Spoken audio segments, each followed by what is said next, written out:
Hey again, here we are. Number 4. Oh, I love this blue. It's so pretty. Okay, number 4 for the week, and we're in Joseph Smith history. This is verse 33, and we just read it for number 3. We're going to go over it again. Specifically the part that just, you said, look, the messenger appeared. He describes him too, quite accurately, so you can get a good, mental picture of it, which I like. And a lot of times in the scriptures, things aren't described accurately, and you're kind of left thinking, what? Whereas this is actually described quite accurately. So thank you, Joseph Smith, for that one. We get a good idea of what Moroni looked like and how bright the light was and how he was dressed, and, it's kind of cool. So have a read of that. And then he goes on to talk about, the Book of Mormon and the seer stones and how he's going to get them. But the important thing is here that God had a work for me to do. So God has a work for you to do. He has a work for each of us to do.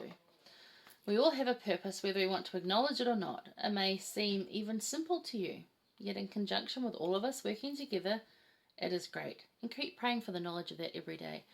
So I pray for that every day. Like, what do you want me to do today, Lord? Like, what is it? What is your job and your purpose for me today?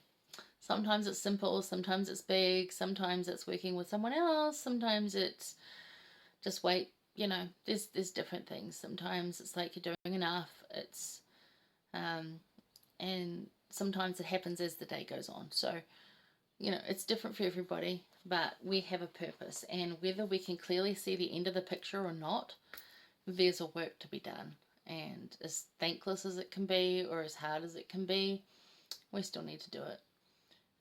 Part of that is doing our calling. Whether anyone notices, whether anyone says thank you, it doesn't matter. Do it anyway. It's good for you. It makes you happy anyway. If you serve with a really loving, willing heart, it makes you happy. That's good for you. Good for your soul. Elder Holland gave a really good quote here.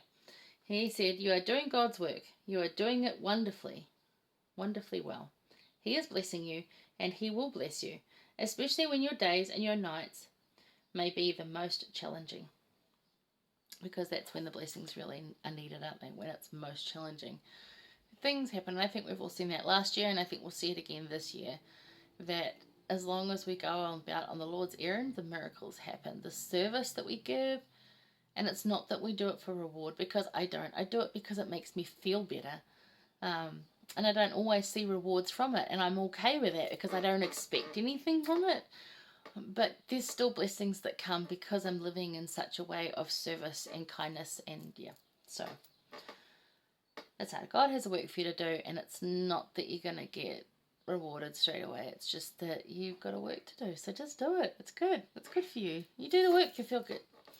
No matter how weird it seems to you, because sometimes the requests I get are like, okay, that's what you want me to do, really? Okay, I'll do it. I promise you I would. Yeah, so it's a little short one. That was number 4, a little short one. And stay with me because we'll do number 5. Okay.